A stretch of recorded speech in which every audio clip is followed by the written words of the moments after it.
ये तो हमने डिजिटल सेफ्टी पे बात की, बहुत सारी बातें मैं आपसे इस हवाले से और करना चाहती हूँ, लेकिन हम आपका बहुत सारा टाइम ले चुके हैं और मैं अब अगले जो पड़ाव ही कह सकते हैं, क्योंकि हर चीज़ इन इट सेल्फ एक चैलेंज है। तो जो हमारा अगला सवाल है, अगला टॉपिक है, अगला पड़ाव है, हम उस पर आते हैं।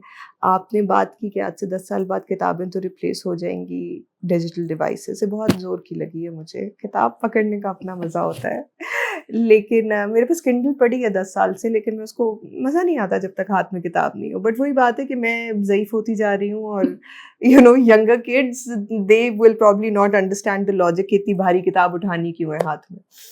अच्छा, but given are reality in Pakistan, हमारी एक रियलिटी तो आपने अभी बताई, बहुत खौफनाक है, जहाँ पे जिन बच्चों के पास डिजिटल एक्सेस है उनमें से हर 8वां या 9वां बच्चा जो है, 8वां या 9वां आपने कहा, 7वां या 9वां बच्चा या बच्ची, वो किसी ना किसी नौयत की अब्यूज़ का शिकार है साइबर स्पेस में।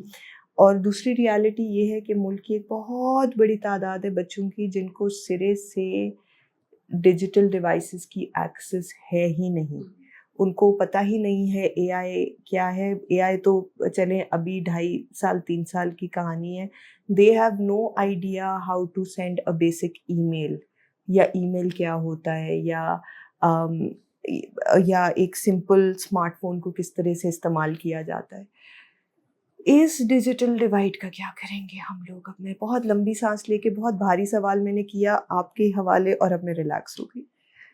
हाँ, ये मैं भी उतनी लंबी सांस लूंगी इसको रिस्पॉन्ड करने में, क्योंकि अनफॉर्चुनेटली हम उन कौमों में से हैं जो हर चीज़ को बिल्कुल एंड पे आके अडॉप्ट करते हैं। स्पेशली जब टेक की बात की जाए तो हम कभी भी चेंज एक्सेप्ट नहीं करते। जैसा मैंने बात की ना कि खुदा ना खास्ता कोई ऑनलाइन अब्यूज़ का शिकार हो तो सबसे पहले या तो उससे फ़ोन ले लिया जाता है, या उसको कहा जाता है कि तुम ऑफलाइन चले जाओ। हाँ, क्या ऑफलाइन जाने से उसके ट्रेसेस खत्म हो जाते हैं? वो वीडियो 100 जगह और कॉपी हो चुकी होती है। अनफॉर्चुनेटली ऑफलाइन जाने के बाद आप अपनी प्रूफ करने की एबिलिटी खो देते हैं कि this belongs to me and I am the complainant, please take it down. जब वो 100 जगहों पे कॉपी पेस्ट हो जाता है, फिर आपके पास ये प्रोविजन भी नहीं रहती कि आप क्लेम कर सकें कि जी ये मेरी तस्वीर थी या अब इसको टेक डाउन करें एंड ऑल ऑफ दैट।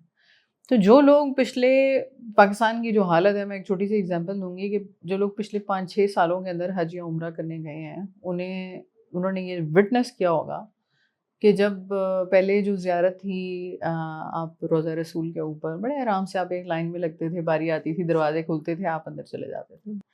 और अब क्योंकि वो नुसुक से आपको अपॉइंटमेंट लेनी पड़ती है, तो आप देखेंगे कि वो बेचारे पाकिस्तानी रो रहे होते हैं, दर्द में होते हैं, तकलीफ़ में होते हैं कि हमें ये ऐप डाउनलोड नहीं होती, हमें खोलनी नहीं आती, हमने रोज़ा रसूल जाना है और हमें ये करना है और वो करना है। और वो बेचारे बुजुर्ग लोग जिन्हें ज़िंदगी में कभी शायद वो घर का एक फ़ोन इस्तेमाल कर रहे होते हैं, now they are actually dependent on किसी और के ऊपर। हाँ। और वहाँ पर फिर पाकिस्तानी बेचारे वॉलंटियर कर रहे होते हैं, हेल्प कर रहे होते हैं वहाँ पर। लेकिन ये क्राइसिस मुझे लगता है पाकिस्तान में अब यही होगा। अनफॉर्चुनेटली जो लोग एक्सेप्ट नहीं कर रहे ना कि हमें ये बच्चों को डिजिटल एक्सेस देनी पड़ेगी। देखिए, अब कंटेंट के अंदर अगर मैं गलत नहीं हूँ तो पंजाब गवर्नमेंट और फेडरल गवर्नमेंट ने अप्रूव कर दिया है कैनवा की एजुकेशन आपको शायद क्लास 7 या क्लास 8 से मिलना शुरू हो उनका मैट्रिक टेक और मिडिल टेक के प्रोग्राम्स में। तो अब कैनवा क्या है? कैनवा पे प्रेजेंटेशन, डिजाइनिंग टूल्स, जो हम, अगर मुझे नहीं पता मैंने तो ड्राइंग का सब्जेक्ट लिया हुआ है, तो हम ड्राइंग पेंसिल पे स्केच करते थे। मैंने होम इकोनॉमिक्स का सब्जेक्ट लिया हुआ है जिसके अंदर हमारा लैब होती थी शामी कबाब और सैंडविच बनाने की। लैब होती थी। हमने कढ़ाइयाँ, बलोची टांका, सिंधी टांका और ये सारे कुछ हमने सीखे हुए हैं। क्योंकि उस टाइम के ऊपर ये स्किल कंसिडर किया जाता था कि कल को ये फ्यूचर की स्किल होगी, खवातीन ये सीखेंगी, इस पे कुछ बिल्ड करेंगी, करियर बिल्ड करेंगी। अब स्किल क्या है? कैनवा, गूगल के सर्टिफिकेट्स, लिंक्डइन के, कॉर्सेरा के, etcetera etcetera, critical thinking, empathy, AI tools, how to make effective use of Gemini, the art of prompting, etcetera etcetera. तो अगर आपके बच्चे ने ये टूल्स, ये किताबों में तो नहीं लिखी जाएंगी ना, these are very hands on. अगर आपके घर में लैपटॉप या स्मार्टफोन नहीं है और आपका बच्चा इसको कंज्यूम किताब या पेंसिल या पेपर के ऊपर, आई एम सॉरी, वो तो फिर बिल्कुल अगेंस्ट स्टोनेज की एग्जांपल में दूंगी। जहाँ तक आपकी बात रही किताब वाली, वो नो डाउट मुझे भी, वो जो जब तक किताब की अपनी खुशबू होती है, किताब हाथ में पकड़ने का एक सलीका और वो जो आपको एक मजा आता है, ज़ाहिर है वो रहेगी, वो कभी भी उसको कोई आउटडेट नहीं कर सकता। फॉर एग्जाम्पल जिस तरह टाइप राइटर अभी भी लोगों ने अपने घर में रखा हुआ है, रखे हुए लेकिन ड्राइंग रूम में रोजाना उसकी डस्टिंग करते हैं। एंटीक हो गए ना। वो उसकी डस्टिंग रोजाना करते हैं। बट पॉइंट इज कि वक्त के साथ साथ आपने चीज़ों को अपडेट और अपने आप को उन चीज़ों के अकॉर्डिंगली अपडेट करना होगा, बिकॉज आपने दुनिया के साथ चलना है। हमारी 70% पॉपुलेशन अगर डिजिटल रियल्म के अंदर वो जो अब तक अब की जो टेक्नोलॉजीज या अब की जो जिसे कहते हैं ना फ्यूचर के करियर्स हैं, अगर वो उसके अकॉर्डिंगली अपने आप को डेवलप नहीं करेंगे तो अनफॉर्चुनेटली बहुत पीछे रह जाएंगे। तो इसलिए एक्सेस इस टाइम के ऊपर बहुत ज़रूरी है। Now coming to again the crisis, the nightmare that Pakistani audience is facing. अभी तक हमने बहुत मेक इन पाकिस्तान की कहानी सुनी, पाकिस्तान में डिवाइसेस बना करेंगे, पाकिस्तान में ये हुआ करेगा, वो call till date unfortunately there is no major development. Pakistan में एक हरीपुर के अंदर एक इनिशिएटिव है गूगल का, जिसके अंदर वो लोकली क्रोम बुक्स असेंबल कर रहे हैं, मैन्युफैक्चर कर रहे हैं एंड ऑल। बट क्या वो पाकिस्तान भर की नीड के लिए काफ़ी है? नहीं। क्या पाकिस्तान ने अपना कोई स्मार्टफोन नया लॉन्च किया? नहीं। हम अभी तक हार्डवेयर पे नहीं आए। आई थिंक गवर्नमेंट ने, हमारा जो पड़ोसी मुल्क है, हम इकट्ठे आज़ाद हुए थे, हमारा पड़ोसी मुल्क आज से 10 साल पहले सेमीकंडक्टर के ऊपर मेगा इवेंट लॉन्च कर चुका है। Semiconductor is future. आपके फ़ोन से लेके आपकी घड़ी में, आपकी हर चीज़ के अंदर एक सेमीकंडक्टर चिप डली हुई होती है। और अगर आप वो लोकली मैन्युफैक्चर नहीं कर रहे तो आप वो जो कॉस्ट दे रहे हैं उसको इम्पोर्ट करने की, that's a huge burden on your shoulders. Pakistan में अब पिछले साल वो प्रोजेक्ट लॉन्च हुआ है, उसकी फैक्ट्री, उसकी पॉलिसिंग, उसकी असेंबलिंग, उसकी कैपेसिटी बिल्डिंग, टैलेंट को लेना, पाकिस्तान में बनाना या उस टैलेंट को पाकिस्तान से बाहर लेके जाना, वो कब होगा? इमेजिन कि नाउ ऑन अब वो पॉलिसियाँ बनेंगी और वो काम शुरू होगा। हम हर चीज़ में इतना लेट हैं। तो again coming back to the questions precisely कि इससे हमारी एजुकेशन में मज़ीद डिवाइड क्रिएट होगा। अगर हुकूमती लेवल के ऊपर इस डिवाइड को या इस रियलाइजेशन को एड्रेस ना किया गया कि कल को ये जो फ्यूचर की टेक या करिकुलम के अंदर जो हम नई चीज़ें इंटीग्रेट कर रहे हैं, इसके साथ साथ हार्डवेयर एक्सेस भी इंश्योर कराना हुकूमत की जिम्मेदारी है। बहुत अहम है। अगर ये ना हुआ तो अनफॉर्चुनेटली हमारी आगे आने वाली जनरेशन्स बहुत इफेक्ट होंगी। मैं इसमें सिद्रा सिर्फ एक चीज़ पॉइंट आउट करना चाहती हूँ कि देखें, अब एक हाउस होल्ड कितनी डिवाइसेस अफोर्ड कर सकता है या नहीं कर सकता, वो चले, वो तो household to household vary करेगा, हमेशा वैरी करेगा, दुनिया भर में करता है। और यकीनन दुनिया भर में कोई ना कोई एक सर्टेन परसेंटेज कहीं कम कहीं ज़्यादा होगी ऐसे हाउस होल्ड्स की जो एक डिवाइस भी अफोर्ड नहीं कर सकते। वो इंटरनेट बैंडविथ, मतलब ये वाईफाई वगैरह, दे कांट। यहाँ पे वो गैप स्कूल्स फिल करते हैं कि जो फैसिलिटी शायद एक बच्चे को या बच्ची को घर के अंदर मुयस्सर नहीं है, वो जब स्कूल जाए तो अब एक तो बहुत बड़ा मसला ये है कि इतनी बड़ी तादाद हमारे बच्चों की स्कूल ही नहीं जाती सिरे से, तो एक्सेस तो वहाँ पे तालीमी एक्सेस जो है वो इटसेल्फ एक ह्यूज इशू है। हम अनफॉर्चुनेटली आज गिन ही रहे हैं, तो फिर हमें पता है कि दुनिया में सबसे ज़्यादा आउट ऑफ स्कूल बच्चे पाकिस्तान में हैं, ठीक है। सो जब हम मतलब हर बॉटम का जो इंडिकेटर है वहाँ पे हम बॉटम 3 में अनफॉर्चुनेटली नज़र आते हैं। अच्छा, अब और ये गुफ्तगू इतनी ज़्यादा हो चुकी है कि वो रिडंडेंट मंडेन लगती है कि इतनी दफ़ा बात हो चुकी ना, वही बात बार बार, लेकिन किसी के कान पे जूं नहीं रेंगती, तो इसलिए क्या करें।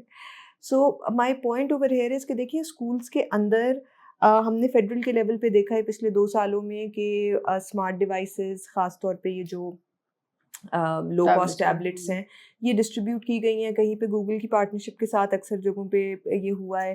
कंट्रोल्ड एनवायरनमेंट में बच्चों को जो है वो हार्डवेयर प्रोवाइड किया जाता है, वो उसके साथ फेमिलियर होते हैं। तो लेकिन वो ज़ाहिर है वो जितने बच्चों को अवेलेबल है, ऑल्दो मैंने आँखों से देखा है कि सिर्फ ऐसा नहीं है कि F6 F7 के स्कूल्स में हो, जो बिल्कुल इस्लामाबाद के मज़ाफ़ात में स्कूल्स हैं, ऐसी जगह जिनके शायद हम लोग मेनलैंड इस्लामाबाद में बैठ के नाम भी नहीं सुने होते, नौगाज़ी और बोकरा एंड सो इन जगहों पे भी जहाँ पे गवर्नमेंट स्कूल्स हैं वहाँ तक रसाई हुई है। लेकिन अगेन हम एक बहुत छोटी पॉपुलेशन को केटर कर रहे हैं जो स्कूल्स के अंदर जा रही है, तो वो तो एक अलहदा इशू है कि बच्चों को पहले स्कूल ले जाना ज़रूरी है। एंड देन ये सिर्फ फेडरल गवर्नमेंट का इनिशिएटिव नहीं होना चाहिए। दिस इज समथिंग, अब जब हम मुल्क भर में स्कूलों में जाके पब्लिक स्कूल्स में देखते हैं, हालात देखते हैं, तो बहुत अच्छा पब्लिक स्कूल भी होगा ना जो जिसको अगेन पब्लिक स्कूल्स में भी वो डिफरेंस आ जाता है कि जो सिटी सेंटर के अंदर है वो ज़रा कदरे बेहतर हालत में होता है, जो जितना पेरिफेरी में जाते जाते हैं उसकी हालत खस्ता होती चली जाती है।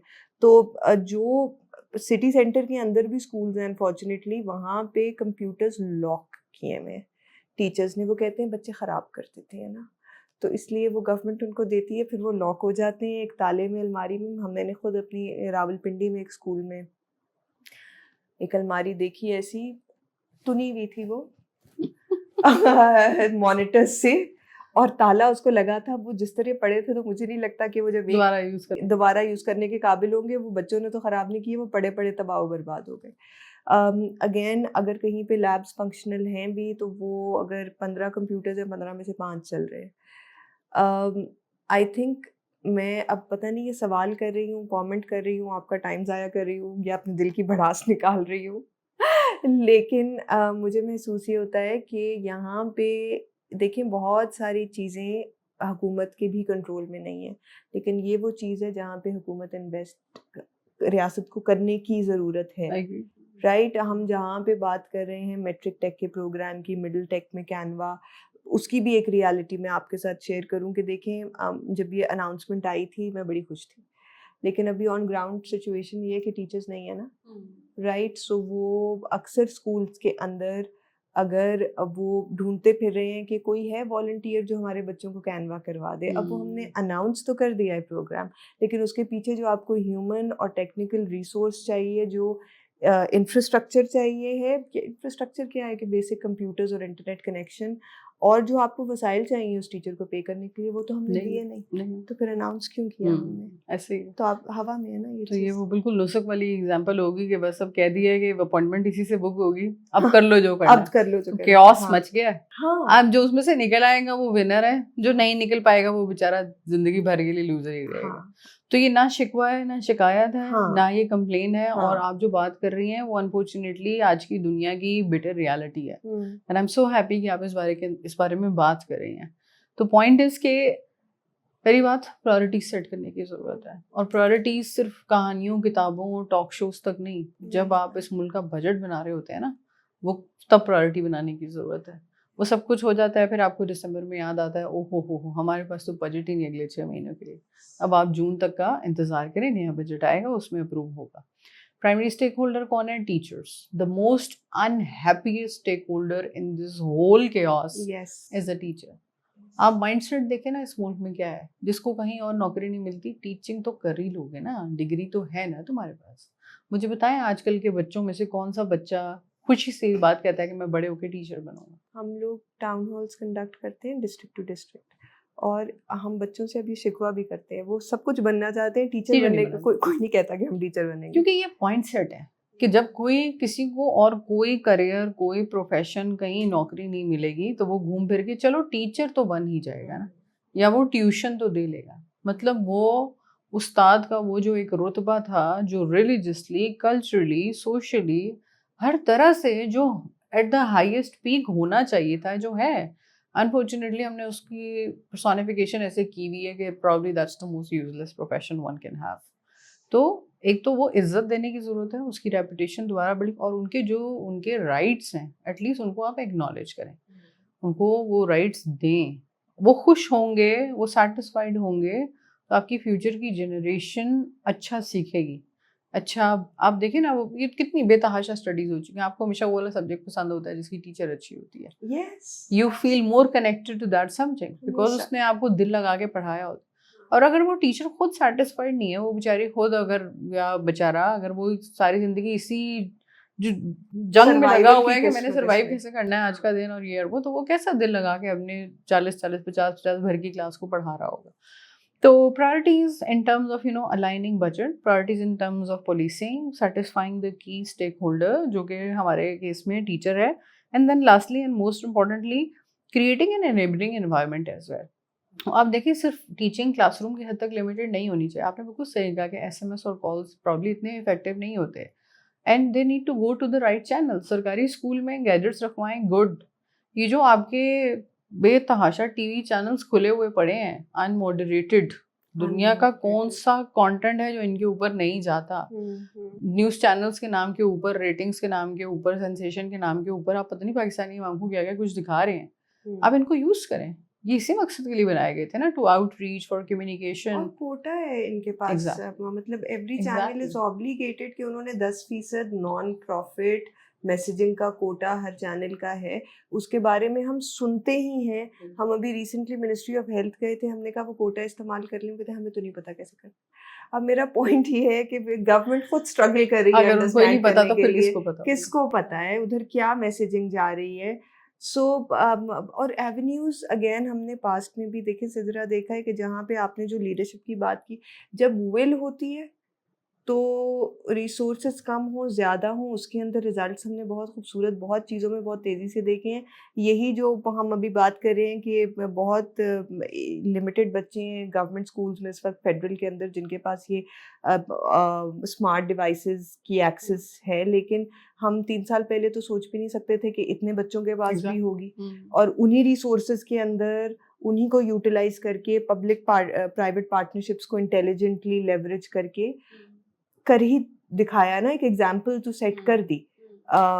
लेकिन अब उस एग्जाम्पल को इन्हांस कैसे करना है, मेन स्ट्रीम कैसे करना है, ये फिर again this is a huge question. Agree. तो मैं उस पर यही फर्दर कमेंट करूँगी कि देखें, अगर एक्नॉलेज ही नहीं हो रही ना कि ये हमारी मुल्क की एक इमरजेंसी है, एजुकेशन इस मुल्क का सबसे बड़ा कंसर्न है, उसके बाद आती है हेल्थ। अगर इन दोनों के ऊपर आपने बजट नहीं बनाया हुआ, पॉलिसीज़ नहीं बनाई हुई, या आपकी प्रायोरिटी नहीं है, आप उसको एड्रेस नहीं करना चाहते, या अगर करना भी चाहते हैं तो अपनी पॉलिटिकल टैगिंग के साथ करना चाहते हैं, तो आई एम सॉरी, फिर उस एफर्ट का फिर कोई फ़ायदा नहीं। लेकिन इसी मुल्क के अंदर हमने अच्छी एग्जांपल्स भी देखी हैं। देखें, ईदी फाउंडेशन जैसी ऑर्गेनाइजेशंस भी इन्हीं प्रॉब्लम्स और इन्हीं क्योस में से निकल कर आई हैं। शहजाद रोए की ज़िंदगी trust is a prime example of with limited resources you can do wonders. Yes. और आप उन स्कूल की बच्चियों से कभी बात करके देखें, आपको वो ऑक्सफोर्ड या आपको इवन किसी लेवल से कम नहीं लगेंगे वो माशाल्लाह। तो हमने एग्जांपल्स ऐसी प्रोड्यूस की हैं, बट अनफॉर्चुनेटली क्या वो नेशनल लेवल के ऊपर हाईलाइट हो रही हैं? नहीं। अगर शहजाद रोए फाउंडेशन के अंदर से अगर आप शहजाद रोए को निकाल दें तो क्या उस ऑर्गेनाइजेशन की वो आउटरीच, वो ब्रांडिंग होगी? That's a big question. That's a big question. So thanks to the celebrity who's endorsing, who's well connected, who's reaching out, and who's etc. putting in his hissa. Exactly. And he knows that he has a certain sway and he's using it for that cause. देखिए, I'm sure आप भी बहुत अच्छा काम कर रही हैं, मैं भी काम कर रही हूँ। हम डिपेंडेंट हैं on government endorsement, celebrity endorsement. Yes, absolutely. तो हमारा काम हाईलाइट नहीं हो पाता। Absolutely. सिद्रा, आपका हमने इतना ज़्यादा टाइम लिया, मुझे मज़ा बहुत आया। यहाँ पे रिकॉर्ड कर रही है टीम, उनको पता है कि जब मुझे मज़ा नहीं आ रहा तो मैं जल्दी पॉडकास्ट कंक्लूड कर देती। So but there was a lot of learning for me personally, and I wish कि वो learning इतनी खौफनाक नहीं होती। आपने शुरू में ही जो फिगर्स बताए हैं वो इतने वाक़ईतन दिल दहला देने वाले थे। हम सबके घरों में बच्चे हैं, और दिल को खौफ आता है ये सोच के कि अगर 70 से 90% बच्चे हो गए ना, हर 7वां हर 9वां बच्चा अगर इस तरह इम्पैक्ट हो रहा है, तो उसका मतलब है कि हर 7वें हर 9वें घर में एटलीस्ट एक बच्चा है जो साइबर स्पेस में किसी ना किसी अब्यूज़ का शिकार है या रह चुका है। And in terms of the digital divide, the conversation we had, again, we know there is a long way to go, but very grateful for your time. बहुत आपका शुक्रिया। जाते जाते if there's something you want to either reiterate या आप कोई और बात जो रह गई है करना चाहती हैं, प्लीज़। नहीं, thank you so much Areeba, पहले तो ये प्लेटफॉर्म क्रिएट करने के लिए, और दूसरा मुझे अपॉर्चुनिटी देने के लिए कि मैं इतने इंपॉर्टेंट कंसर्न को इस आपकी पॉडकास्ट के थ्रू हाईलाइट कर सकूं। लेकिन जो मेरी रिक्वेस्ट है वो मेरी रिक्वेस्ट ऑडियंस से है कि प्लीज़ ये जो भी चीज़ें डिस्कस की हैं, जो हमने बातें की हैं, एटलीस्ट इस मैसेज को कैरी फॉरवर्ड ज़रूर करें। मैं बता सकती हूँ कि मेजॉरिटी को भी शायद इस स्पेक्ट्रम का अंदाज़ा ही नहीं है कि हम किन सर्कमस्टांसेस, किन सिचुएशंस के अंदर एग्जिस्ट कर रहे हैं। तो एटलीस्ट उस मैसेज को स्प्रेड करें, उस मैसेज को दूसरों को उतनी सीरियसनेस के साथ कम्युनिकेट करें, अपनी कैपेसिटी में जितना लोगों को एजुकेट कर सकते हैं एजुकेट करें। और हमने बात की थी ना कि एल्गोरिदम एक गलती से क्लिक हो जाए और फिर वो पूरी टाइमलाइन वो हो जाती है। आप यकीन करें फीचर्स प्लेटफॉर्म्स में होते हैं कि आप हर मसले का हल निकाल सकते हैं, बट क्योंकि प्लेटफॉर्म्स खुद इतनी जल्दी जल्दी अपडेट हो रहे होते हैं तो पेरेंट्स, टीचर्स या इवन बच्चों के पास भी खुद को अपडेट करने का टाइम नहीं होता, आज क्या पॉलिसी आई, आज क्या फीचर्स आए, क्या नहीं। लेकिन अगेन वो वाला माइंडसेट आखिर मैं हाईलाइट करूंगी कि जिस तरह चीज़ें कंट्रोल करके लॉक्स में रख दी जाती हैं कि नहीं बच्चे ख़राब कर देंगे, आप एक दफ़ा वो निकाल के उन बच्चों को दें, वो माशाल्लाह इतने जीनियस होते हैं कि उन चीज़ों को क्रैक करके उनका सोल्यूशन निकाल के दें। आपने नोट किया होगा हमारे हाउस होल्ड्स के अंदर अक्सर ग्रैंड पेरेंट्स घर के बच्चों के पास जाते हैं, देखो मुझसे व्हाट्सएप नहीं हो रहा है, contact. Why? Because they carry the brain, they carry the tank inside them who can think, which can think differently and which can create solutions. अगर आप उनको तालों में बंद करके रख देंगे तो आई एम सॉरी, AI की यूज से आपका बच्चा टेक्नोलॉजी से अपडेट तो हो जाएगा लेकिन उसकी क्रिटिकल थिंकिंग एबिलिटीज खत्म हो जाएंगी। प्रॉब्लम लाएं, उनके सामने रखें, उनको अपॉर्चुनिटी दें, उनसे डिस्कस करें, उनसे बात करें, खुद भी सीखें, उनको भी सिखाएं। क्योंकि अब ये वो ज़माना नहीं है जिसमें पेरेंट को लगे कि जी मैं ज़्यादा बेहतर जानता हूँ, ये कल के बच्चे को क्या पता। नो, नहीं, बिल्कुल इट्स न्यू फॉर एवरीवन। तो learn yourself, enable others to learn, spread the message, create the awareness. हमारे मुल्क का फ्यूचर माशाल्लाह माशाल्लाह बहुत ब्राइट है, जिस किस्म के टैलेंटेड लोग इस मुल्क के अंदर एग्जिस्ट करते हैं। It's just that we need to create synergies among ourselves and we need to learn together and grow together. तो ये मेरा आखिरी पैगाम है। और if in any capacity I could do anything to join your cause, ये जो आप इतना अमेजिंग काम कर रही हैं तो उसमें I would love to volunteer myself. Thank you so much Sidra, बहुत शुक्रिया आपके टाइम का। Before we end this episode as usual जो मेरे लिए की टेक अवेज थे मैं उनका रिकैप ज़रूर करना चाहती हूँ। जो वालिदैन ये देख रहे हैं, जो टीचर्स ये देख रहे हैं या सुन रहे हैं इस पॉडकास्ट को, जो लोग फ्रॉम जो यंग लोग इस पॉडकास्ट को देख रहे हैं, प्लीज़ इस बात को समझिए। जो आई थिंक सबसे प्राइमरी टेक अवे है वो यही है कि डिजिटल डिवाइसेस हो, स्मार्ट डिवाइसेस हो, साइबर स्पेस हो, ये वो तमाम टूल्स हैं जो यकीनन इंतहाई अहम हैं। सिर्फ फेमिलियरिटी नहीं, इनके साथ वेल वर्स्ड होना ज़रूरी है हमारे बच्चों का, ताकि वो क्योंकि ये उनका ज़माना है और ये उनके ज़माने के टूल्स हैं, राइट। लेकिन at the same time as adults हम लोगों की बहुत बड़ी जिम्मेदारी बनती है कि हम उनको अनफिल्टर्ड और अनगाइडेड ना छोड़ दें। जिस तरह हम घर से बाहर निकालते हुए बच्चे को, हम 3 साल के या छोटे से बच्चे को ये तो नहीं कहते थे जाओ बाज़ार चले जाओ या खुद ही नेविगेट योर ओन वे। तो ये बिल्कुल एक दुनिया, ये दुनिया ही है, ये जो साइबर स्पेस है इसमें भी हम उनको अकेला नेविगेट करने के लिए नहीं छोड़ सकते। And as Sidra pointed out कि एज अप्रोप्रिएट सपोर्ट उनको देनी जब तक they are not fully prepared to navigate on their own, वो पेरेंटल गाइडेंस, वो पेरेंटल ओवरसाइट इंतहाई अहम है। एट द सेम टाइम रियासत से हर दफ़ा मेरी बहुत सारी गुजारिशात होती हैं, आज भी बहुत अहम है कि जो डिजिटल डिवाइड एग्जिस्ट करता है, हम उस डिजिटल डिवाइस को शायद हर घर के अंदर जाके रियासत भी नहीं ब्रिज कर सकती, लेकिन at the level of providing at least equal infrastructure in terms of, for instance, internet access, and then ensuring कि जो बच्चे स्कूलों में जा रहे हैं उनके पास एक guided protected environment में digital hardware और software दोनों की access हो, and they have an opportunity to play around, to learn from it and learn with it. That is very important and that is where the state must play its role. And finally, जब हम बात कर रहे हैं बच्चों की digital safety की, I think मैंने बहुत कॉन्शियसली 3-4 दफ़ा, सिद्रा ने जब शुरू में ये फिगर बोला है, मैंने 3-4 दफ़े बहुत consciously through out this episode उसको बार बार रिपीट किया है, सिद्रा ने भी रिपीट किया है, और इस फाइनल रिकैप में मैं दोबारा भी करना चाहती हूँ कि पाकिस्तान में हर 7वां या 9वां बच्चा डिजिटल स्पेस में किसी ना किसी एब्यूज़ का शिकार रह चुका है या एब्यूज़ किया जा रहा है, और ये बहुत खौफनाक बात है। And so this is where all the adults, चाहे वो हाउस होल्ड लेवल के डिसीजन मेकर्स हैं या वो स्टेट लेवल के डिसीजन मेकर्स हैं, सबको अपना किरदार अदा करना है टू इंश्योर कि हमारे बच्चे महफूज हों. And with that, thank you everyone for being part of this episode. Thank you once again, Sidra. बहुत बहुत आपका शुक्रिया. Thank you, sir. And we'll inshallah speak to you all with another episode. We'll meet you all again very soon. Allah Hafiz.